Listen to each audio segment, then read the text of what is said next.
ചരിത്രത്തിൻ്റെ ഏടുകളിൽ നിന്ന് കാലിക പ്രാധാന്യമുള്ള വിഷയങ്ങൾ തിരഞ്ഞെടുത്ത് പൊതുസമൂഹത്തിൻ്റെ മുമ്പിൽ അവതരിപ്പിക്കുന്ന ഇന്ത്യ അറ്റ് ഹാർട്ട് എന്ന ചാനലിലേക്ക് നിങ്ങൾക്ക് സ്വാഗതം. മോഹൻ നിങ്ങളോട് സംസാരിക്കുന്നു. ഇന്നത്തെ നമ്മുടെ വിഷയം കാശ്മീർ. ഞാനിന്ന് ഇട്ടിരിക്കുന്ന പേര് കാശ്മീരിനെ കണ്ടെത്തൽ 1950. ഇതിൽ പ്രധാനമായും രണ്ട് കാര്യങ്ങളാണ് ചർച്ച ചെയ്യുന്നത്. ഭാരതത്തിൽ ചേരുമ്പോൾ കാശ്മീർ അഥവാ ജമ്മു ആൻഡ് കാശ്മീർ എന്ന നാട്ടുരാജ്യത്തിൻ്റെ മൊത്തം വിസ്തീർണം 2,20,000 സ്ക്വയർ കിലോമീറ്റർ ആയിരുന്നു. ഇന്ന് അതിൻ്റെ എത്ര ഭാഗം ഭാരതത്തിൻ്റെ കയ്യിലുണ്ട്? 2. കാശ്മീരിലെ സ്വാതന്ത്ര്യ പ്രസ്ഥാനങ്ങളോട് വളരെ ആഭിമുഖ്യം പുലർത്തുന്ന പല മലയാളികളും ബുദ്ധിജീവികളും ഉണ്ടെന്ന് നമുക്കറിയാം. ഇതിൽ അവർ കാണിക്കുന്ന ഈ ആത്മാർത്ഥതയിൽ എത്രമാത്രം ആത്മാർത്ഥതയുണ്ട് എന്ന് നമുക്കൊന്ന് നോക്കാം. അതിന് കാശ്മീരിൻ്റെ ബേസിക് ഡാറ്റ ഞാൻ നിങ്ങളുടെ മുമ്പിൽ അവതരിപ്പിക്കുകയാണ്. നമുക്ക് അതൊന്ന് പരിശോധിക്കാം. ഇത് ഒരു ചരിത്രാവലോകനമാണ്. ഈ ചരിത്രാവലോകനം എന്ന് പറയുമ്പോൾ ചരിത്രത്തിൻ്റെ ഗതിവിഗതികളെ തീരുമാനിക്കുന്നത് ഭൂമിശാസ്ത്രമായതുകൊണ്ട് ഭൂമിശാസ്ത്രവും ഇതിൻ്റെ കൂടെ കയറി വരും. അപ്പോൾ ചരിത്രവും ഭൂമിശാസ്ത്രവും ചേർന്നുള്ള ഒരു വിശകലനമായിരിക്കും ഞാൻ നിങ്ങളുടെ മുമ്പിൽ വയ്ക്കുന്നത്. ഞാൻ ഇതിന് ഒരു എളുപ്പവഴി പറയാം. നമുക്ക് പരിചയമുള്ള ഒരു പ്രദേശവുമായി ഇതിനെ നമുക്ക് താരതമ്യപ്പെടുത്താം. അങ്ങനെ വരുമ്പോൾ ഈ അവലോകനം കുറേയും കൂടി എളുപ്പമായിരിക്കും. ഇതിനു വേണ്ടി ഞാൻ നിർദ്ദേശിക്കുന്നത് നമുക്ക് തിരുവിതാംകൂറിനെ റെഫറൻസായി എടുക്കാം എന്നുള്ളതാണ്. തിരുവിതാംകൂറുമായി കമ്പയർ ചെയ്ത് നമുക്ക് കാശ്മീരിനെ മനസ്സിലാക്കാൻ ശ്രമിക്കാം. എന്തുകൊണ്ട് തിരുവിതാംകൂർ ആണ്? ഭാരതത്തിൻ്റെ വടക്കേ അറ്റത്തുള്ള നാട്ടുരാജ്യമായിരുന്നു കാശ്മീരെങ്കിൽ ഭാരതത്തിൻ്റെ തെക്കേ അറ്റത്തുള്ള നാട്ടുരാജ്യമായിരുന്നു തിരുവിതാംകൂർ. കന്യാകുമാരി മുതൽ ഇന്നത്തെ മുനമ്പം വരെ ഉണ്ടായിരുന്ന ഒരു നാട്ടുരാജ്യമാണ് തിരുവിതാംകൂർ എന്ന് നമുക്ക് അറിയാമെന്ന് ഞാൻ വിശ്വസിക്കുന്നു. കാശ്മീരിനെ കണ്ടെത്തൽ എന്നുള്ള പേരിനെ കുറിച്ച് അതിന് കാരണം ഈ കാശ്മീർ എന്ന് പറയുന്നത് ജമ്മു ആൻഡ് കാശ്മീർ ആണ് എന്നൊരു ധാരണ ജനമധ്യത്തിൽ പൊതുവേ ഉണ്ട്. സത്യം പറഞ്ഞാൽ കാശ്മീർ എന്ന് പറയുന്ന ആ പ്രദേശം ജമ്മു കാശ്മീരിൻ്റെ വളരെ ചെറിയൊരു പ്രദേശം മാത്രമാണ്. അതൊന്ന്. 2, 1950 ആയപ്പോഴേക്കും കാശ്മീരിൻ്റെ കാര്യത്തിൽ ഏതാണ്ട് ഒരു തീരുമാനമായി എന്നാണ് നമ്മൾ ചരിത്രം പഠിച്ചാൽ മനസ്സിലാകുന്നത്.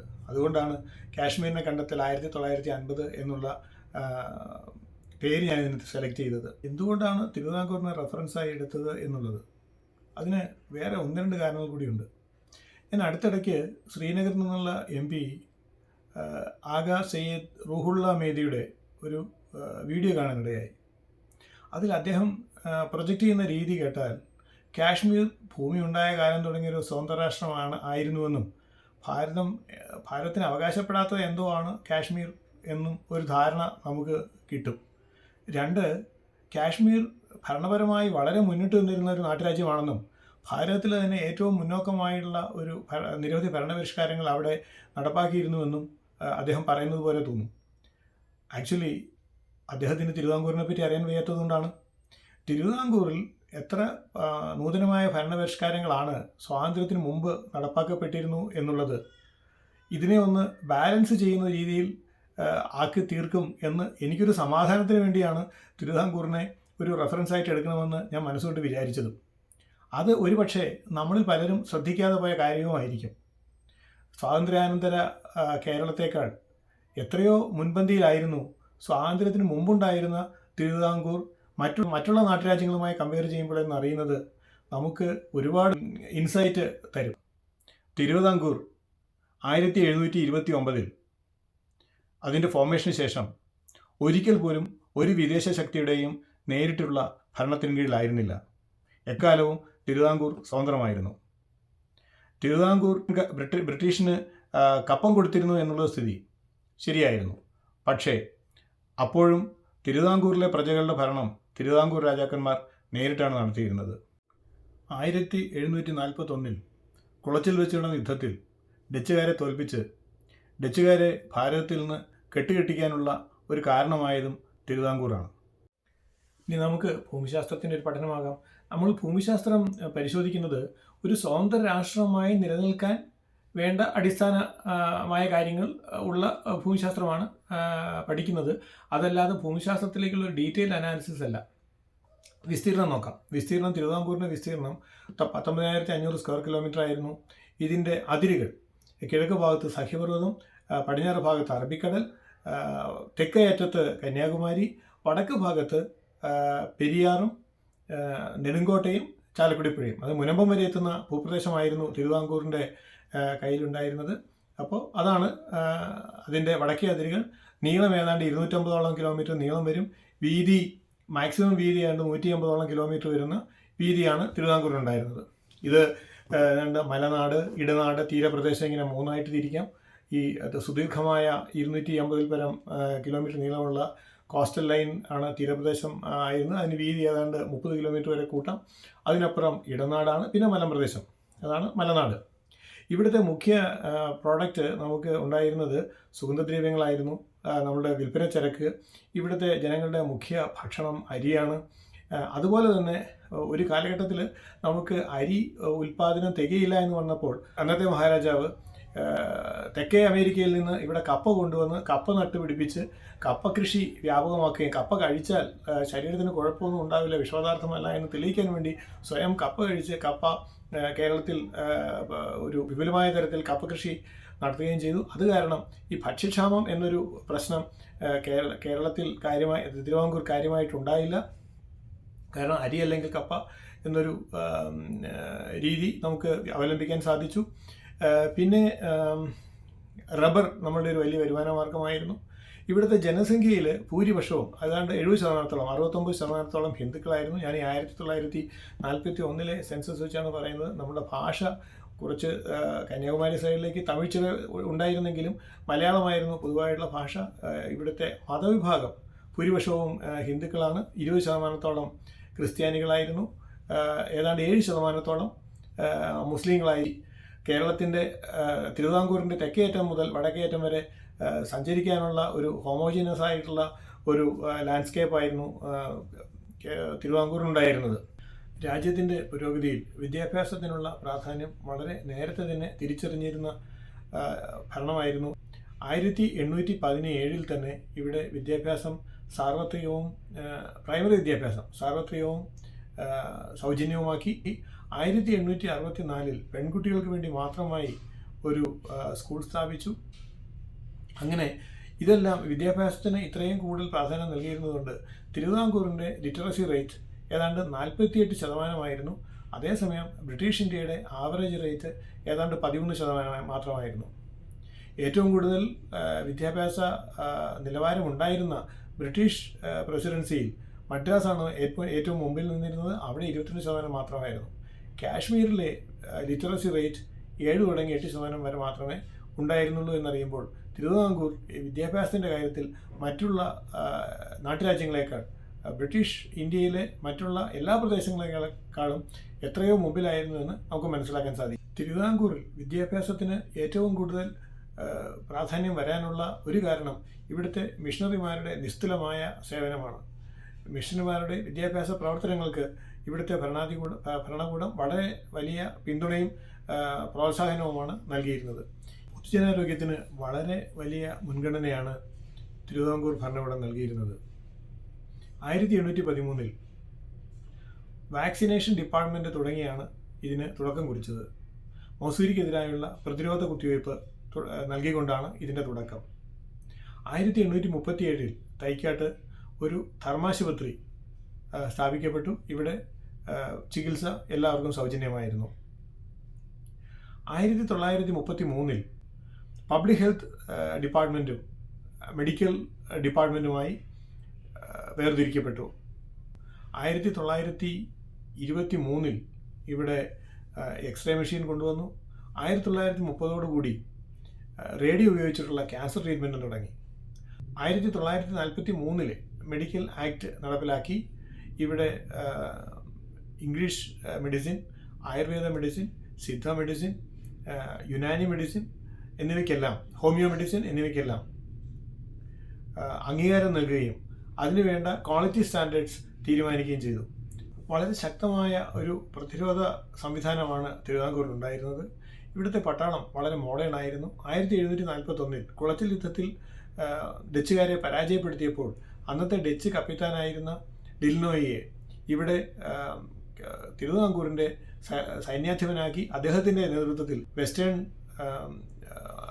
മിലിറ്ററി സമ്പ്രദായങ്ങൾ ഇവിടെ നടപ്പാക്കുകയും കിഴക്ക് ഭാഗത്തുള്ള സഖ്യപർവ്വതം ഒരു വലിയ കോട്ട പോലെ തിരുവിതാംകൂറിനെ തമിഴ്നാട്ടിൽ നിന്നുള്ള ആക്രമണങ്ങളെ പ്രതിരോധിച്ചപ്പോൾ പടിഞ്ഞാറ് ഭാഗത്ത് വലിയ നാവികശക്തികളൊന്നും ഇല്ലാതിരുന്നത് അവിടെ നിന്നുള്ള ആക്രമണത്തെയും ഇല്ലാതെയാക്കി.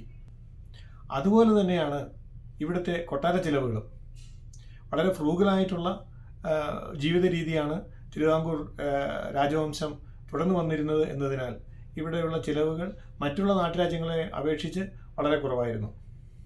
ഒരുപക്ഷെ അതുകൊണ്ട് തന്നെ ആയിരിക്കും ശ്രീപത്മനാഭസ്വാമി ക്ഷേത്രത്തിൽ 1 ലക്ഷമോ 2 ലക്ഷമോ കോടിയുടെയൊക്കെ നിധിശേഖരം ഇന്നും ബാക്കിയിരിക്കാനുള്ള മുഖ്യ കാരണം.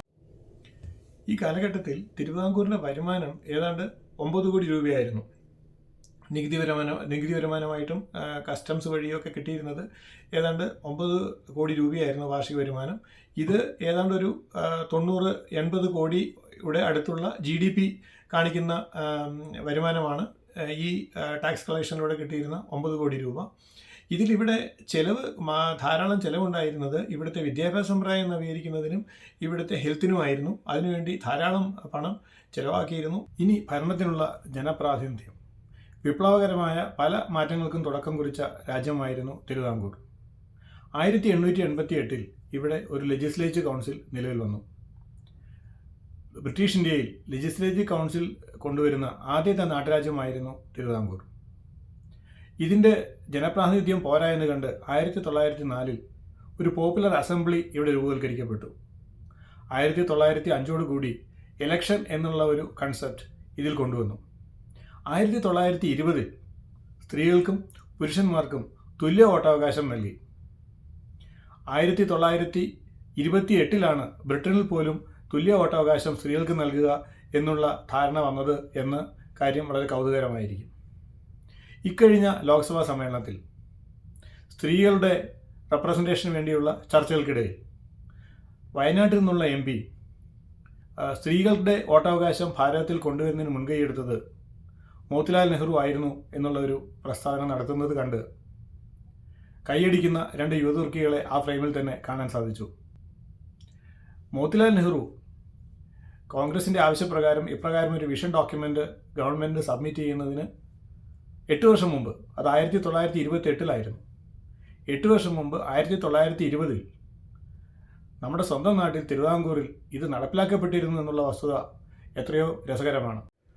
തിരുവിതാംകൂറിനുണ്ടായിരുന്ന തുറമുഖങ്ങൾ കൊല്ലം, പന്തലായനി എന്ന് പുരാതന പുസ്തകങ്ങളിൽ പറയുന്ന കൊല്ലം, ആലപ്പുഴ, വലിയതുറ, കുളച്ചൽ എന്നിവ വിദേശ വിപണിയുമായി നമ്മളെ എപ്പോഴും ബന്ധപ്പെടുത്തിയിരുന്നു. നമുക്ക് ഇത്രയും വലിയ തുറമുഖങ്ങളുണ്ടായിരുന്നു. വിദേശത്തേക്ക് എന്തെങ്കിലും കയറ്റുമതി ചെയ്യുന്നതിനോ വിദേശത്തു നിന്ന് എന്തെങ്കിലും ഇറക്കുമതി ചെയ്യുന്നതിനോ മറ്റു രാജ്യങ്ങളെ ആശ്രയിക്കേണ്ട കാര്യമില്ലായിരുന്നു. അപ്പോൾ ഒരു വിദേശ വിപണിയുമായിട്ട് ഇൻ്റഗ്രേറ്റഡ് ആയുള്ള ഒരു എക്കണോമി തിരുവിതാംകൂറിൽ ഉണ്ടാകാനുള്ളൊരു സാഹചര്യം ഈ സമുദ്രവും തുറമുഖങ്ങളും വഴി നമുക്ക് സാധിച്ചിരുന്നു. ഇതാണ് തിരുവിതാംകൂറിൻ്റെ ഏതാണ്ട് ഒരു രൂപം. ഇത് 1941 ഭാരതത്തിൽ അതിനെ ഏറ്റവും മുന്നോക്കമായ പ്രദേശങ്ങളിൽ ഒന്നായിട്ടാണ് തിരുവിതാംകൂറിനെ, നാട്ടുരാജ്യങ്ങൾ ഒന്നായിട്ടാണ് തിരുവിതാംകൂറിനെ കരുതിയിരുന്നത്. തിരുവിതാംകൂർ ഒരു മോഡൽ സ്റ്റേറ്റ് ആയിട്ടാണ് ബ്രിട്ടീഷ് എംപയറിൽ തിരുവിതാംകൂർ ഒരു മോഡൽ സ്റ്റേറ്റ് ആയിട്ടാണ് തിരുവിതാംകൂറിനെ വിവക്ഷിച്ചിരുന്നത്. തിരുവിതാംകൂറിന് 19 ഗൺ സല്യൂട്ട്, അതായത് അന്നത്തെ റാങ്കിങ് അനുസരിച്ച് ബ്രിട്ടീഷ് സാമ്രാജ്യത്തിന് കീഴിലുള്ള നാട്ടുരാജ്യങ്ങൾക്ക് കൊടുത്തിരുന്ന റാങ്കിങ് അനുസരിച്ച് തിരുവിതാംകൂറിന് 19 ഗൺ സല്യൂട്ടാണ് കിട്ടിയിരുന്നത്. കേവലം 19,000 സ്ക്വയർ കിലോമീറ്റർ മാത്രം ഏരിയ ഉണ്ടായിരുന്നെങ്കിൽ പോലും ഈ മോഡേൺ ആയിട്ടുള്ള ഇൻഫ്രാസ്ട്രക്ചർ ഡെവലപ്മെൻറ്റും അതുപോലെ ഇവിടെയുള്ള സാമ്പത്തിക ശേഷിയും കൊണ്ട് ഒരു മോഡൽ രാജ്യമായി തിരുവിതാംകൂറിനെ കരുതിയിരുന്നത് കൊണ്ടാണ് തിരുവിതാംകൂറിന് ഈ 19 ഗൺ സല്യൂട്ട് ലഭിച്ചിരുന്നത്. ഇനി നമുക്ക് കാശ്മീരിൻ്റെ ഭൂമിശാസ്ത്രത്തിലേക്ക് കിടക്കാം. ഈ കാശ്മീരിൻ്റെ ഭൂമിശാസ്ത്രം നമ്മളുടെ ഈ പഠനത്തിൽ വളരെ ക്രിട്ടിക്കലാണ്. ഞാൻ നിങ്ങളോട് ഒരു ചോദ്യം ചോദിക്കട്ടെ. ഞാൻ കുറച്ച് തവണയായി പറയുന്നു കാശ്മീരിൻ്റെ ഏരിയ 2,20,000 പരം സ്ക്വയർ കിലോമീറ്റർ ആണ് എന്ന്. ഇത് എങ്ങനെയാണ്, ആർക്കറിയാം ഇത് ശരിയാണെന്നുള്ളത്? ആക്ച്വലി നമ്മൾ അറിയേണ്ട ഒരു കാര്യം, 1802 മുതൽ 1871 വരെ ബ്രിട്ടീഷുകാർ ഇന്ത്യയിൽ ഗ്രേറ്റ് ട്രിഗ്നോമെട്രിക് സർവേ എന്ന് പറഞ്ഞ് ഒരു ഭൂ സർവേ നടത്തുന്നുണ്ട്. 7 പതിറ്റാണ്ടുകൾ നീണ്ടുനിന്ന ബൃഹത്തായ ഒരു പ്രക്രിയയായിരുന്നു അത്.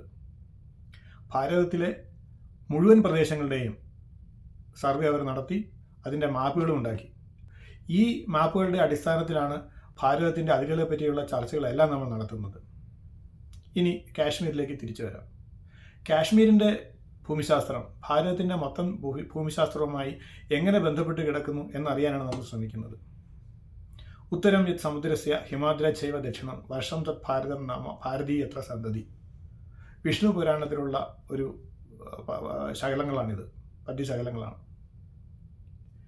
ഹിമാലയം മുതൽ തെക്കോട്ട് സമുദ്രം വരെ വ്യാപിച്ചു കിടക്കുന്ന പ്രദേശമാണ് ഭാരതം. ഇവിടെ താമസിക്കുന്ന ഭാരതീയരാണ്. ഇതാണ് ഇതിൻ്റെ എസൻസ്. ആക്ച്വലി ഇത് ജോഗ്രഫിക്കലി കറക്റ്റാണ്. നമ്മൾ കാശ്മീരിനെ പറ്റി പഠിക്കുന്നത് ബ്രിട്ടീഷ് ഇന്ത്യയുടെ ഭാഗമായിട്ടാണ്. ഇന്ത്യ വിഭജനത്തിന് മുമ്പുള്ള ഇന്ത്യ, പാകിസ്ഥാൻ ഇന്ത്യയുമായി പിരിയുന്നതിന് മുമ്പുള്ള ഇന്ത്യ. നമുക്ക് കന്യാകുമാരിയിൽ നിന്ന് തുടങ്ങാം. കന്യാകുമാരിയിൽ നിന്ന് നമുക്ക് നേരെ വടക്കോട്ട് പോകാം. വടക്കോട്ട് പോകുമ്പോൾ തിരുവനന്തപുരം, കൊച്ചി, കോഴിക്കോട്, കണ്ണൂർ, മംഗലാപുരം, പിന്നെയും വടക്കോട്ട് അറബിക്കടൽ വഴി നമ്മൾ പിന്നെയും വടക്കോട്ട് പോകുമ്പോൾ ബോംബെ എത്തുന്നു. ബോംബെ കഴിഞ്ഞിട്ട് പിന്നെ ഗുജറാത്താണ്. ഗുജറാത്ത് കഴിഞ്ഞ് പിന്നെയും വടക്കോട്ട് പോകുമ്പോൾ നമ്മൾ കറാച്ചിയിലെത്തും. കറാച്ചിയെല്ലാം പാകിസ്ഥാൻ്റെ ഭാഗമാണിന്ന്. കറാച്ചി കഴിഞ്ഞ് ഒരു 25 കിലോമീറ്ററോളം പിന്നെയും മുന്നോട്ട് പോകുമ്പോൾ അവിടെ ഒരു മോൺസ് മുനമ്പ് എന്നൊരു മുനമ്പുണ്ട്. ആ മോൺസ് മുനമ്പിൽ നിന്ന് തുടങ്ങുന്ന ഒരു പർവ്വതനിരയുണ്ട്. അതിൻ്റെ പേര് കിർത്താർ പർവ്വതനിര. ഈ കിർത്താർ പർവ്വതനിരയുടെ നീളം ഏതാണ്ട് 300 കിലോമീറ്ററാണ്. കിർത്താർ പർവ്വതനിരയിലൂടെ 300 കിലോമീറ്റർ നമ്മൾ മുന്നോട്ട് പോയി കഴിഞ്ഞാൽ പിന്നെ സുലൈമാൻ പർവ്വതനിരയിൽ എത്തുകയാണ്. സുലൈമാൻ പർവ്വതനിരയ്ക്ക് ഏതാണ്ട് 500ഓളം കിലോമീറ്റർ നീളമുണ്ട്. സുലൈമാൻ പർവ്വതനിര കടന്നാൽ പിന്നെ ചെല്ലുന്നത് സഫേദ് കോയിലേക്കാണ്. സഫേദ് കോ പർവ്വതനിര അത് ഏതാണ്ട് 160 കിലോമീറ്റർ ഉണ്ട്. ഖൈബർ ചുരമെല്ലാം സഫേദ് കോ പർവ്വതനിരകളിലാണ്. പിന്നെ അതിൻ്റെ കണ്ടിന്യൂഷനായിട്ട് ഹിന്ദുക്കുഷിലെത്തുകയാണ്. ഹിന്ദുക്കുഷ് പർവ്വതനിര. ഹിന്ദുക്കുഷ് പർവ്വതനിരയ്ക്ക് 800 കിലോമീറ്റർ നീളമുണ്ട്. ഹിന്ദുക്കുഷ് പർവ്വതനിര 800 കിലോമീറ്റർ ദൂരം നമ്മൾ താണ്ടി ചെല്ലുന്നത് ഗിൽജിത്തിലേക്കാണ്. കാശ്മീരിൻ്റെ ഭാഗമായ ഗിൽജിത്തിൽ എത്തി ഈ പർവ്വതനിര കിഴക്കോട്ട് തിരിയുകയാണ്. ഗിൽജിത്ത് കഴിയുമ്പോൾ ഈ പർവ്വതനിര കിഴക്കോട്ട് തിരിഞ്ഞ് നമ്മൾ കാശ്മീരിൻ്റെ രണ്ട് ലോബായിട്ടുള്ള കാശ്മീരിൻ്റെ രണ്ട് ശിഖരങ്ങളായിട്ടുള്ള കാശ്മീരിനെ ചുറ്റി ഇത് ലഡാക്ക് വഴി നേരെ പിന്നെ കിഴക്കോട്ട് പോവുകയാണ്. നേപ്പാളിൻ്റെ ബോർഡറിൽ കൂടി അരുണാചൽ പ്രദേശ്, ആസാം കഴിഞ്ഞ് ആസാമിനെ ചുറ്റി ഇത് ബംഗ്ലാദേശിൻ്റെ കിഴക്ക് ഭാഗത്ത് പൂർവാഞ്ചൽ മലനിരകളായി മാറി ചിറ്റഗോങ് ഹിൽ ട്രാക്സിലെത്തി കോക്സ് ബസാർ എന്ന സ്ഥലത്ത് വെച്ച് ബംഗാൾക്കടലിൽ എത്തുകയാണ്. അപ്പോൾ ബംഗാൾക്കടൽ തിരിച്ചു വന്നാൽ ബംഗാൾക്കടലിൽ നിന്ന് തുടങ്ങി കോക്സ് ബസാറിൽ നിന്ന് തുടങ്ങി പൂർവാഞ്ചൽ നിര വഴി ആസാമിനെ ചുറ്റി അരുണാചൽ പ്രദേശിൻ്റെ ബോർഡർ വഴി നേപ്പാളിൻ്റെ വടക്ക് ഭാഗത്തു കൂടി ഹിമാചൽ പ്രദേശ് എല്ലാം വഴി ലഡാക്ക് വഴി കാശ്മീരിനെ ചുറ്റി ഗിൽജിത്തിൻ്റെ വടക്ക് ഭാഗത്തെത്തി. അവിടെ നിന്ന് പിന്നെ ഇത് തെക്കോട്ടുള്ള യാത്രയിലാണ്. അത് ബ്രിട്ടീഷ് ഇന്ത്യയുടെ പടിഞ്ഞാറേ ബോർഡറായിട്ട് മാറി തെക്കോട്ടുള്ള യാത്ര വഴി ഇത് നേരെ ഹിന്ദുക്കുഷ്, സഫേദ് കോ, സുലൈമാൻ റേഞ്ച്, കിർത്താർ റേഞ്ച് വഴി കറാച്ചിയുടെ തെക്ക് ഭാഗത്തായിട്ട് വന്ന് സമുദ്രത്തിലെത്തുന്നു മോൺസ് മുനമ്പിൽ. അപ്പോൾ പഴയ ഭാരതത്തിൻ്റെ വടക്കേ ഭാഗം മുഴുവൻ പർവ്വതങ്ങളും ഹിമാലയം എല്ലാം കൂടെ ചേർന്നിട്ടുള്ള ഒരു കോട്ടയാണ്. ഇന്ത്യ ഉപഭൂഖണ്ഡത്തിൻ്റെ അന്നത്തെ ഇന്ത്യൻ ഉപഭൂഖണ്ഡത്തിൻ്റെ തെക്ക് ഭാഗം മുഴുവൻ അറബിക്കടലും ഇന്ത്യൻ ഓഷ്യനും ബംഗാൾക്കടലുമാണ്. ഉത്തരം യത് സമുദ്രസ്യ ഹിമാദ്രൈവ ദക്ഷിണം. ഇത് തന്നെ സംഭവം. നോക്കൂ, കാശ്മീരിനെ കണ്ടെത്തൽ 1950 എന്ന ചരിത്രാവലോകനത്തിൻ്റെ 1ാം ഭാഗം ഇവിടെ അവസാനിക്കുകയാണ്. കൂടുതൽ ഭാഗങ്ങൾ ഇതിനുണ്ടാകും. ഇവിടെ കാശ്മീരിനെ ഏതെങ്കിലും തരത്തിൽ ഇകഴ്ത്തി കാണിക്കണം എന്നുള്ള യാതൊരു ഉദ്ദേശവും എനിക്കില്ല. ഭാരതം എന്ന് പറയുന്ന ഈ രാജ്യം കേരളവും തമിഴ്നാടും ആന്ധ്രാപ്രദേശും കർണാടകവും പോലെയുള്ള ധാരാളം ഉപദേശീയതകൾ ചേർന്നുണ്ടായിട്ടുള്ള ഒരു രാഷ്ട്രമാണ്. ഈ ഓരോ ഉപദേശീയതയ്ക്കും ഒരു രാഷ്ട്രമാകാനുള്ള കെൽപ്പുണ്ടാകാൻ വേണ്ട കണ്ടീഷൻസ് തിരുവിതാംകൂറിന് എത്രയുണ്ടായിരുന്നു, കാശ്മീരിന് എത്രയുണ്ട് എന്നുള്ള ഒരു താരതമ്യ പഠനം മാത്രമാണ് ഞാൻ ഇതിലൂടെ ഉദ്ദേശിക്കുന്നത്. അത് വസ്തുതകൾ കുറേ വ്യക്തമാകാൻ വേണ്ടി മാത്രമാണ്. കാശ്മീരിൻ്റെ ഭൂമിശാസ്ത്രത്തിൻ്റെ വിശദാംശങ്ങളും കാശ്മീർ ചരിത്രത്തിൻ്റെ വിശദാംശങ്ങളുമെല്ലാം ഇനി വരുന്ന ഭാഗങ്ങളിൽ നമ്മൾ ചർച്ച ചെയ്യും. നന്ദി, നമസ്കാരം.